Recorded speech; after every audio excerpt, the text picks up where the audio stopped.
Three, two, one. You ready, Bert? Well, look at this, prima donna!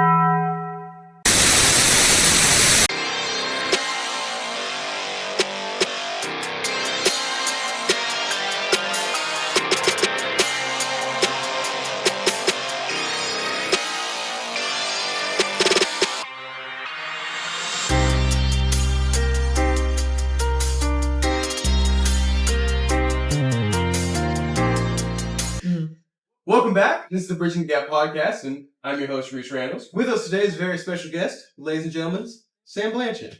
Hey, what's up? I'm Sam. I am the lead singer of Pity and the Fools, which is a local Topeka band. Hopefully not local for too much longer, though. That is what I like to hear. It's really the kind of the theme of the show I'm going for those. I want to have on all the local creatives I can find. And we were actually dang near in the same area code, I think. So you know exactly what it means to come from a small town and try to get into the entertainment business. Tell us about Pity and the Fools, though. So Pity and the Fools. So that started out as kind of a... It started as a solo act. I loved the idea of being like one person, but my artist name was that of a band, like Marina and the Diamonds, or like a reverse Panic at the Disco. Right on. But I mean, over time, I just kind of realized I can't really do this alone. I mean, it's so much more fun to do it with other people. I like collaborating. I think I do my best work collaboratively when I get to bounce ideas off of other people. And so it kind of just reached out. I decided like I can't do this by myself. I'm going to reach out to people. I'm going to build a band. And now I got my boys, and I'm very happy about them. And break it down for us. How many members are we working with? Who's playing what? So right now, I have myself on vocals. I have my buddy Brayden on bass, and then I have Mason. He also goes by Schwem. He's also a rapper. He's on drums, and he's a kick-ass fucking rapper, dude. Very nice. He's insane. I did not like really know that he was a rapper until he introduced himself to me. Sound familiar? Schwem? Yeah. You've probably seen him. Is he from Topeka? He is a Does Topeka. he paint as well? I don't know that much. Fair I don't know that much. I know he's a kick-ass drummer, a kick-ass rapper. I'm not even like really into rap like that, but like I have all his shit saved on my Spotify, and I'm just like, oh my god, he's so nice. And then on guitar right now we have my friend Mark, who he's not a permanent part of the band. He's just kind of filling in for a while because that man is so busy. So busy. He's working with like 4 other bands right now or something. Oh wow. And I mean, he's very talented. He's actually not even like a guitarist. He's a bassist. He's kind of just like winging it on guitar for me because I asked him to. And he's doing a pretty good job for someone who doesn't really know what he's doing there. Or I guess I should give him more credit. He knows what he's doing. He's just not a guitarist, I guess. For sure. It's not his focal point. No. I mean, like, he knows, the chords and shit, I'm sure, but...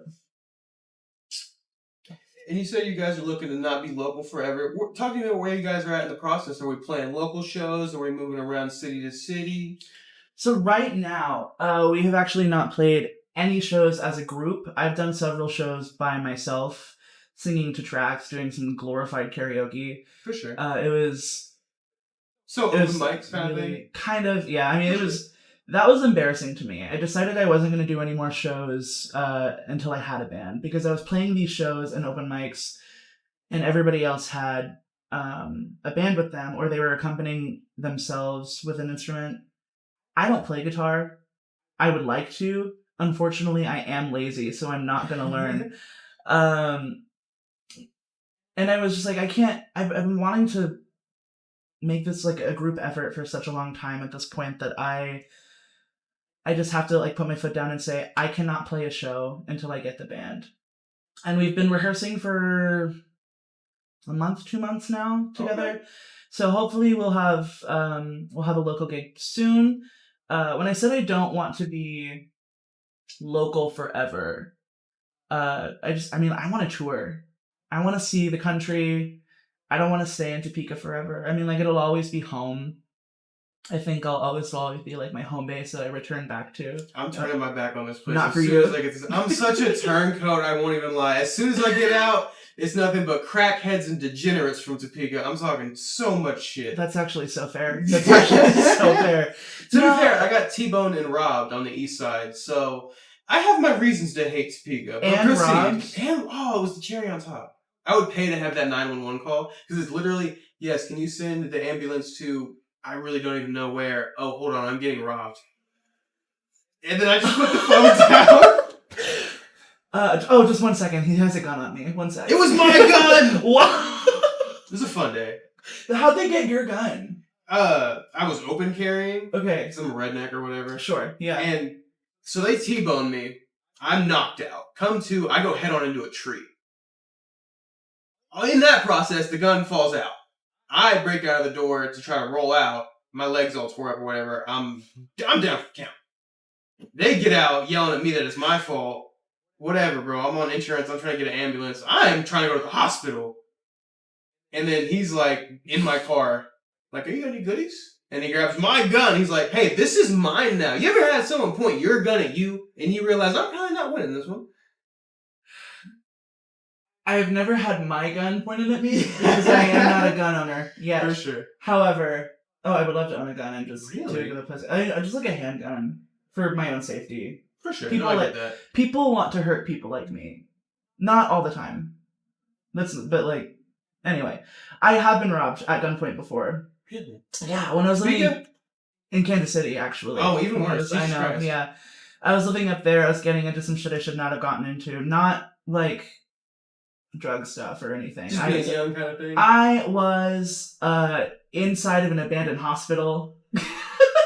Urban exploring. Urban exploration. Yeah, I got really, really big into urban exploration when I lived up there because there was a lot of abandoned locations. There was a lot of like caverns and stuff around town. For sure. It was really cool. Long story short, some people that we ran into inside of the hospital, met us down at the bottom after climbing down from the roof and like approached my friend and was like, hey, I got separated from my group. Can I use your phone? And like grabbed his phone, her phone, and typed the number in, let it ring for a second, and then was like, actually, you can put your phone away now. Like pulls out a gun. Oh, fun. And then the other friends that I was with, one of them, they were like already across the street standing by the car, and then my friend Titus, she just goes, are you fucking kidding me? Oh no. It was actually like really traumatic, but no. My friend Titus was being so like disrespectful and like just fucking sassy about it the whole time. I was like, you're gonna get a shot. What the fuck is wrong with you? Looking back though, that was very funny. That was very funny. Maybe not funny at the time. Well, I definitely also have the stance of finding the humor in the trauma. So Oh yeah. I make dead dad jokes all the time. You love to see it. Yeah. Oh god, I feel like we got sidetracked there for a second. Don't think I'm smart enough. If I can do it, I promise you anybody can do it. You just gotta suck enough for long enough, and eventually you write a good joke on. I swear to God, by accident. I don't know. I think I'm funny. I just can't. I'm a dumbass. I think you'd be great as a podcaster. Maybe. I'm not good at just speaking. I have to have like a script. I was a theater kid. I can't but anyway. On the same theme of getting Pity and the Fools really established, you have some published work though. Do you care to tell us about that? Yeah, so I don't know why I'm buffering. It has like the spinning circle above my head right now. I have a single 4-song EP out right now that I actually made by myself before I had any of my bandmates on with me. It is kind of an alternative pop kind of vibe. It was originally intended to be a punk pop record, pop punk, and then like the more that I just kind of started bringing the songs to life with producers, the more they kind of leaned more towards like a traumacore, like bedroom pop kind of like space where it was still edgy lyrically, but like the sounds were a little softer, a little sadder. And that is called Holier. There's one pissed off pop punk song on the whole thing, and that's the one that I wrote last. All of the other songs I started writing when I was like 18, 19, like fresh out of high school. Isn't there a pissed off version? I think I recall that. So that was intended to be the case. I wanted to have two versions of the same song, Holier, where one was kind of piano driven and it was sad and it was kind of lamenting the friendship, being like, why do you have to act like you're so above everything? Like, I'm fucking crushed because you treat me like this.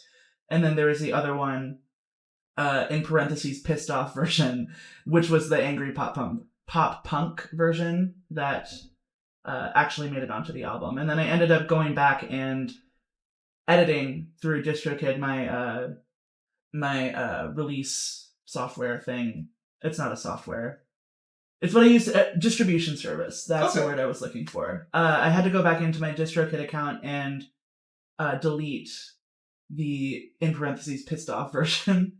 But right now, the market is so saturated with parentheses blank version because of Taylor Swift. Yeah. Which, I mean, power to her. I have a lot of respect for her, but also I don't want to be compared to her musically.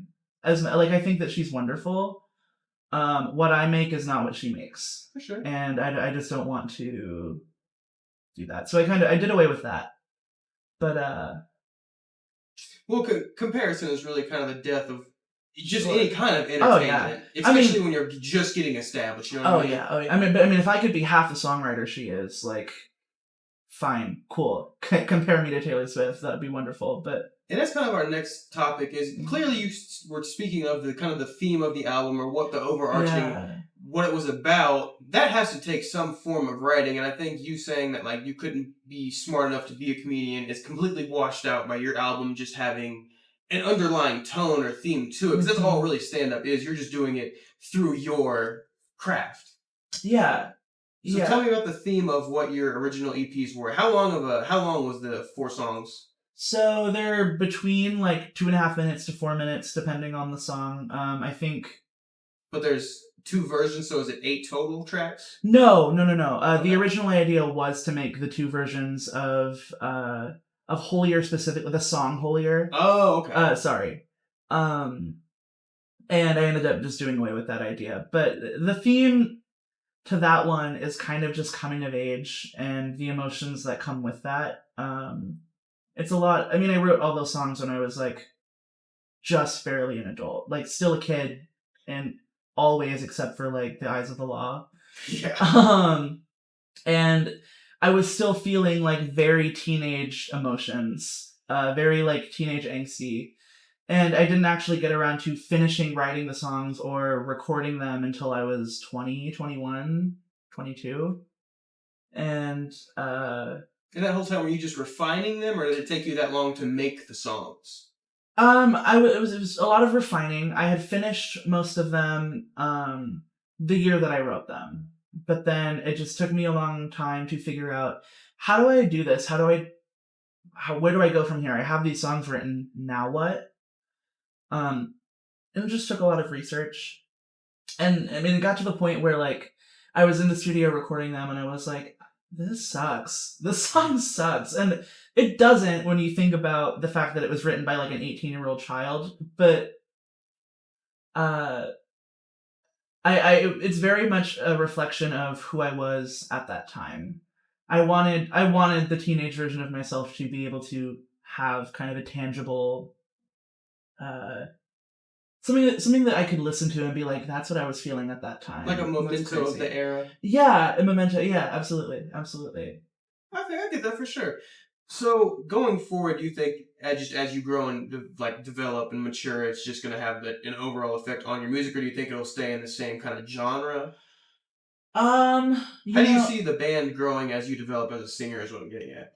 I want to experiment with as many different genres as I can. I consider us to be genre neutral, which is a cue that I take from Paramore. Actually, they're my favorite. They're my biggest influence, Paramore.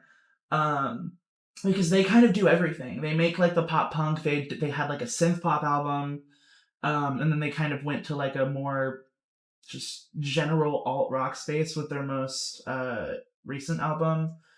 And I want to do anything I can get my hands on. I like so many different kinds of music that I don't want to just stick to one of them. I want to do a lot of shit. And I think that I have the kind of voice that can do a lot of shit. And I mean, my band members, they're all, I mean, Schwemm's a rapper. Brayden plays with like a metal band, I think. Erotic Vomit. Very nice. Yeah. And then Mark plays with like a million different bands too. So like they all have the capabilities to do more than what we're doing right now. And I would love to expand upon that. I want to, I think, keep my next album kind of the same sound-ish, maybe a little heavier. Okay. But in general, I mean, yeah, no, I'm excited to grow. I'm excited to grow and expand and explore different things when it comes to the sound. And do you think that just being versatile is just a common theme amongst entertainers? You know, you speak to your bandmates. I know I'm certainly trying to be a jack of all trades within my field. Mm-hmm. What do you think role plays, or what role do you think that plays in the creative process? Do you think it's just a natural part of it? Do you think it's the idea that we try to stretch ourselves so thin to just try to make it more tangible? I don't know. I think that a lot of people who are entertainers just kind of naturally want to do everything. For sure. And I think that that's a good question. I think that you know, people with entertainers, we're so used to just doing shit. We're just so used to doing it, and if we like something and have any kind of interest in it, we're gonna want to be like, oh, I could do that too. And then so it gets to the point where you're kind of just all over the place. Oh, I'm doing a little bit of this, I'm doing a little bit of that. And it takes time to hone everything if you want to do everything. Don't trust me, I'm aware. Mm-hmm. If you focus on like the one thing, like you can get really good at it really fast. But if you are all over the place, it's a little more complicated than that, for sure. For sure. I think. Well, from my personal experience, just between like I run the podcast, I'm trying to get other shows going, I have my stand-up, I'm trying to get into streaming. I'm just always doing something, and it's fun and rewarding to watch them all grow in their own ways, uniquely and slowly. It does kill me a little bit to not be able to put my full energy into stand-up, because that ultimately is my goal, is to be a traveling comedian. Oh, yeah. But at the same time, like I still do find a way to get things done. It just takes a little bit longer. I know, how long did it take me to get back to you? I said it was going to be a month. It ended up being like 6. I thought it was like a year. It may very well have been. It's been like a year since we talked about doing this. Or yeah. Because at that I've been point, excited about this interview for a while. So me too. I got it done. Me too. I remember this is before I had anything released. This is when I was just kind of like talking about releasing stuff. I swear I think I slid up on your Pissed Off version because I listened to the song. I thought that was then maybe it was only like 6 months ago. I remember. Oh yeah. That is what happened. It was like it was about a year ago. It was right when I released Holier, like the single. Mm-hmm. When it still had the parentheses Pissed Off version attached to it. Yeah, no, you're right. You're absolutely correct. Sorry, I just lost my train of thought. Continue. Just building off that point, though, I just had so much respect for you in the moment because you jumped off and did it. Doesn't matter, you're not signed to anybody, it's not your full-time job yet, but you still did it. And that was really a big moment for me, because that was a big thing I was dealing with at the time, was like really committing myself to this. And that was a big decision for me, because I had that whole college route and had so many expectations for what you think you're supposed to be doing. Oh, yeah. And to especially pursue something as frivolous as entertainment, where it so rarely becomes tangible. Oh, yeah. But at a certain point, you just have to do it. And when you do just start doing things, I find that I'm very surprised on what I can get done. Oh, yeah. I agree. I agree. I mean, like, you just have to, like, you can only sit around and think about doing something for so long. You kind of have to just, like, do the damn thing. Exactly. I mean, I don't know if you know who Chapel Roan is, but you know Chapel Roan. I do know Chapel. I just watched an interview with her where someone was like, what advice do you have to like any other like independent singers out there? And then she was kind of just like, just do everything yourself. Like, you can't wait to have like a label or anyone funding you. You just have to fucking do it. Just get out there and do it, and like it'll happen. Like, no one's gonna make this happen for you. And I think it's really cool that I had kind of had that same thought process like about a year before I saw that interview, and then I was like, she's so right. Back to what we were talking Yeah, about, though. yeah. It was just the idea that you have to just jump in and do it. Yes, jumping into it. Sorry. But we can Tyler. take a tangent. No, continue. Sorry, Tyler, the creator. I was listening to the estate sale on the records. Oh, yeah. That's part of the album. Okay. You do vinyl at all? Do vinyl. Like, what do you mean by that? Like make listen- vinyl for my music, or do I like have vinyls? Well, I meant have them, but do you also make vinyl for music? I collect them. I was admiring yours over there. Who do you have? Who's your, like, do you got any notable ones? I have a couple of vintage Queen records. Ooh, flex on me, why don't you? Oh yeah. My mom got them in a vintage store when she was, I don't remember where I think she was in Arkansas or something. Some That's a fucking gift. state from somewhere, yeah. And then I have 2 copies of the Billie Eilish record, not the one that she just dropped, but the one from like a couple years ago. Okay. I have a couple vintage ones that I don't play. I have a couple new ones. I have one that I don't, one that I like just have on my wall. Like I like to use them for decorations, and then some of them I don't play just because I'm scared of fucking them up. For sure. But Well, I have like 5 record players now, so it's That spiraled many? out of control. God Yeah. damn. I do not record vinyl for my music though. I would love to. So it's more of an That sounds eventual cool. thing. I'd like to have Eventually. some comedy albums too, so I'm Mhm. right behind you. I have to have money first, and right now I am so poor, so poor. You know, let's take that tangent real quick, because Uh-huh. I'm definitely in my starving artist era, but I'm really hoping, like, truthfully, I'm hoping this is going to be my last day job, because I got this one very strategically.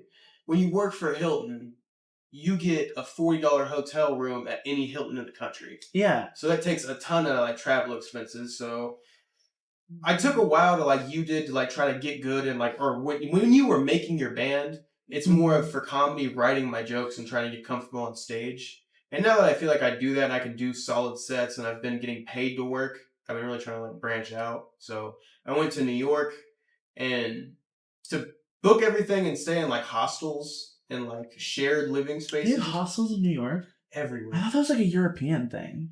The housing in New York is ridiculous. Like that, just like staying stuff like that, $1,000 off the rip. For a hostel? Yeah, just pay the length of time for like the whole trip. Yeah, Jesus. Okay. but yeah, I stayed in 2 hotels, one in New Jersey and one in Manhattan. And I think I paid $300. Did you have a good time? Oh yeah, well I was there to do stand up. Yeah. And with Hilton, it's always like at least like a secure hotel. You know what I mean? But that's really just been my goal lately. I'm going to Texas at the end of the month. Nice for same thing. Yeah, Stand up. trying to get on Kill Tony. What's that? Kill Tony? Never heard of it. So Austin is like the mecca of comedy. Oh, right sure. now. Okay. And that's like Mecca. it's a comedy podcast, but that people come on and they do a minute of material, and they have a panel of like really good comedians there to like give you advice. Oh, so it's like The Voice, but with comedy. Exactly. Okay. Yeah. I'm trying to get on The Voice. Yeah. I auditioned for The Voice last year. Did you got a callback? I got a call back, and then they did not pick me. Which, like, I mean, that's how auditions go. I've learned that much thus far, just from like being a former theater kid. Like I did a lot of auditioning, and a lot of getting, oh hey, we'll call you. Did not receive a call. Lots of like second auditions and just like knowing that I'm gonna get the part or like on the show or whatever, and then I just don't hear from them, and I'm like, oh, okay. And so much of it is like networking and everything Yeah. too. Talk to me about like expansion though. Where do you really hope? Like you see, I just kind of like laid out what my plan is. You know what I mean? Where are you at? I just kind of want to take over Topeka first. Okay. I want to be. What are the hot kind of- venues in Topeka as far as bands go? Like, where are you wanting to play? I've played the Booby Trap a million times. That's like, I think, one of the best live music venues. It's this little grungy, punky dive bar.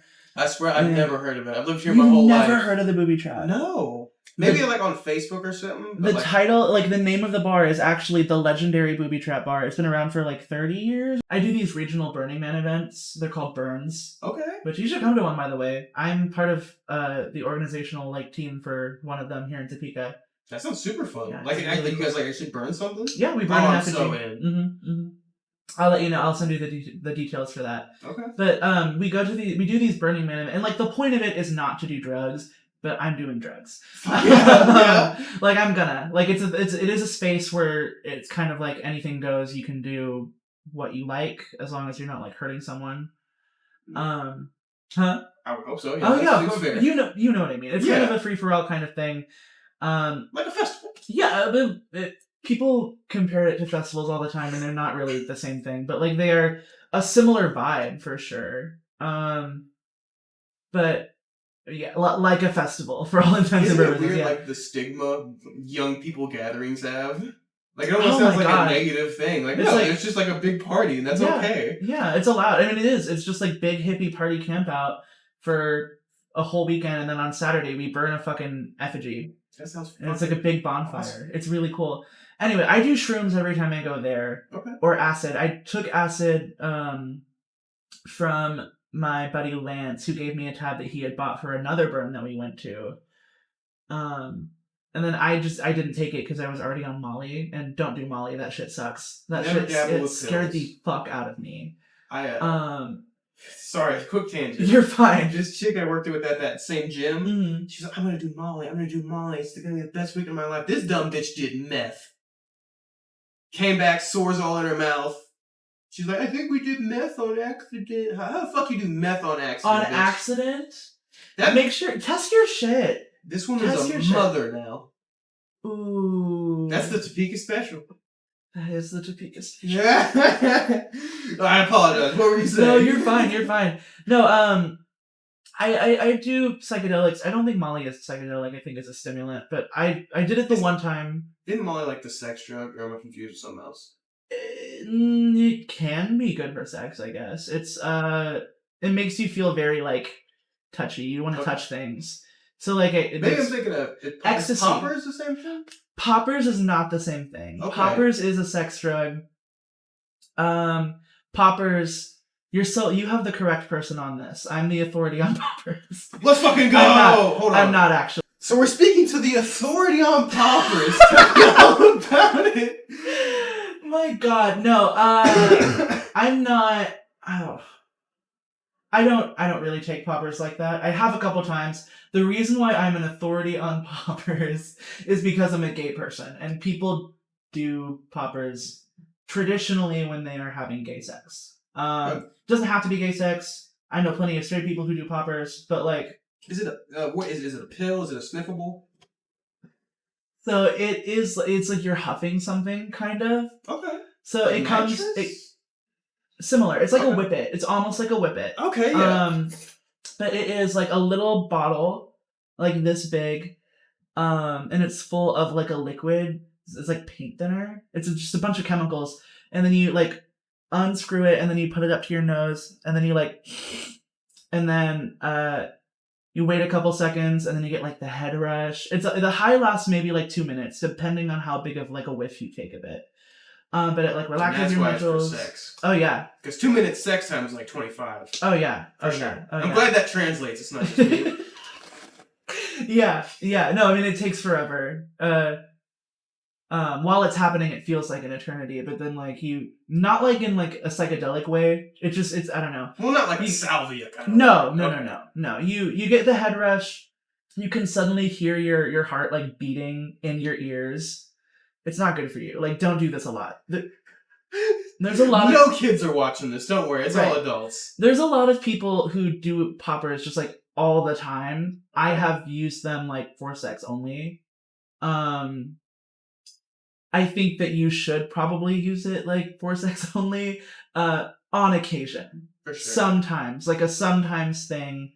And not almost like the same frequency like you would break the ball gag out with. Like it's just like an every now and again. Yeah. I feel like that's a fair analogy. It makes sense to me. It's like a sometimes thing because it does enhance the experience. You're also sniffing chemicals. Yeah, but like, I know people. When I was living in Kansas City, I knew twinks who would be out on the dance floor at Missy B's, just like, and it's like you're dancing. You're just in public. Yeah. Like.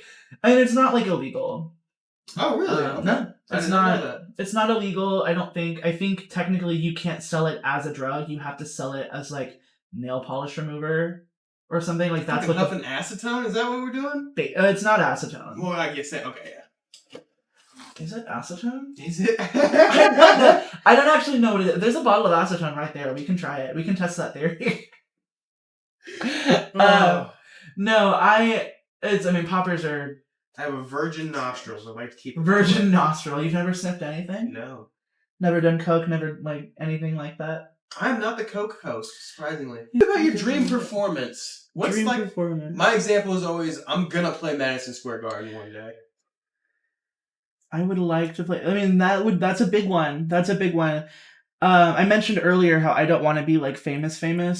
I feel like if I got to the point where I was at Madison Square Garden, I would have to be like famous. That scares me. It's a little like Netflix specials anymore. Like a lot more people have them than you think. Okay. Well, I feel. Have you been to New York? No, and like whole ass the entire time in high school, I was like, I'm going to New York. Were you there? I was like, I'm going to New York, and I'm going to be on Broadway, and it was bad. So I went, and obviously I want to do all kinds of tourist stuff. I thought about going to see a Broadway play. Mm-hmm. My dumbass thought Broadway was one specific theater. Like, this is the Broadway theater. This is what we're all talking. It's a fucking street. It's a street. There's so many of I felt so dumb. It's like a movie theater, but like each room has like a full like different set, different show. Yeah. It's like supposed to be like some big grand thing. I wish that were that's iconic. Hey, do you want to go to the Broadway theater? Yeah. Oh my god. But no, even like I was there probably a week. I only did like 3 sets. Yeah. So I didn't get on stage much, but it still meant so much to me just to be there and like trying. You know what I mean? Yeah. And there's so much hustle and bustle. You really like it helps me like get past of like. Because when you're there, like, it's everyone's biggest day of their life. There's millions of people all trying to be the biggest thing.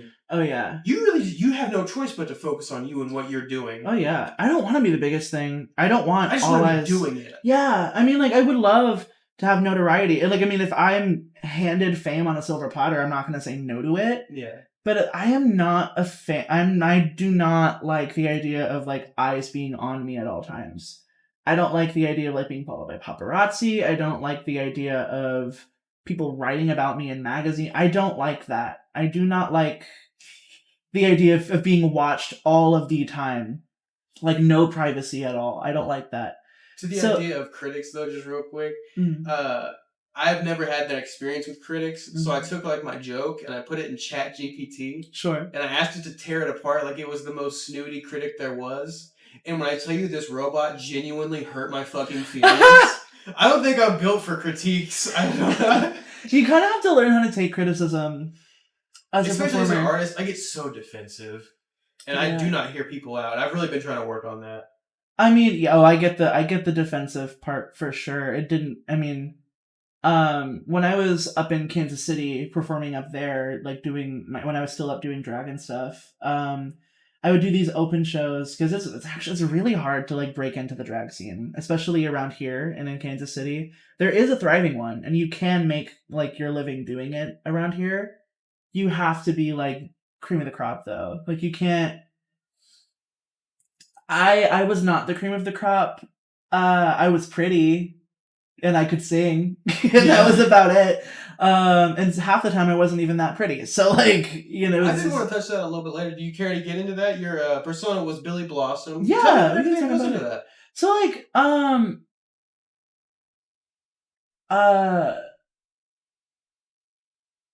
don't know why I just completely zoned out for 2 seconds. It was like you asked me that question and suddenly I was like, everything that goes into it. Well, I mean, like it's building a character essentially to play. Drag is a very big, complex like concept that I don't think I even have time to try to explain right now. For sure. Watch the show Pose. I mean, that's more about trans people, but it's you know kind of the roots of where drag started as we know it today. But like, this may surprise you. I'm actually a very big fan of drag. Yeah. Mainly just their podcast though. Like, do you like Trixie and Katya? Yes. Oh my god. I love Trixie and Katya. No, they're funny. And do you listen to Bob? No, who's Bob? Bob the drag queen. It does sound a little familiar. I feel like he has a podcast with Monet Exchange. It's called Sibling Rivalry. They're hilarious. Okay. They're hilarious. Everybody knows Trixie and Katya. This isn't drag, but do you listen to Caleb Heron's podcast? That's one of my favorites right now too. Caleb Heron, he's a comedian. No, I've never heard of that. Wow, you would enjoy that one. I'll have I to probably get would. the name for you. Wait. The big guy? Yeah. Okay. I've seen him all over TikTok. He's friends with Brittany Broski and the... So, how do you convince people to give a shit? You can't. One of the things when I was releasing the singles for the EP, and then when I released the EP earlier this year, I was trying to promote my shit on TikTok constantly because that's how artists promote their shit now, is via TikTok, via social media, and TikTok is the big one. If you can blow up on TikTok, you're pretty much guaranteed success. And I didn't know how to promote my stuff without being like, this is an advertisement, listen to my song. And I remember like making a post later being like, what am I doing wrong? Like, what would you like to see me do when promoting my music? Do you want me to just make random TikToks and have my song playing in the background? Like, what's the way to go here? And then one of my friends commented and was like, people don't like feeling like they're being advertised to. And I agree with that.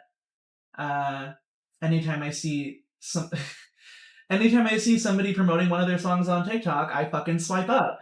I keep scrolling and I don't want, and it's like, well, that's what people are doing to me because people are so sick of scrolling through TikTok and seeing artists being like, listen to my new song.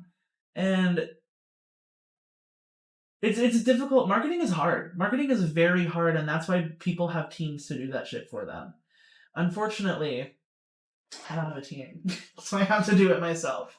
My team is also me, and I definitely know the struggle of, well, because like I post an ad on Instagram and Facebook and a story and everything for every episode, and it's just not reaching anyone. And I think that's kind of wise because they're all very advertisable. Oh yeah. I just haven't had the time to go back through every episode and re-clip everything and re-subtitle everything, and I think it's just a curse of being small still. But at the same time, like I said, I struggle with the battle between doing all this for the podcast and also like, you're a fucking comedian, man. Like at a certain point, you gotta pick your demons, you know what I mean? Yeah. Oh god, I had a podcast for like a hot second. Talk to me about it. What happened? Oh my god. Okay, so I was supposed to have a podcast with my roommate from Kansas City. It was just supposed to be like having conversations with each other. We weren't really going to be interviewing people like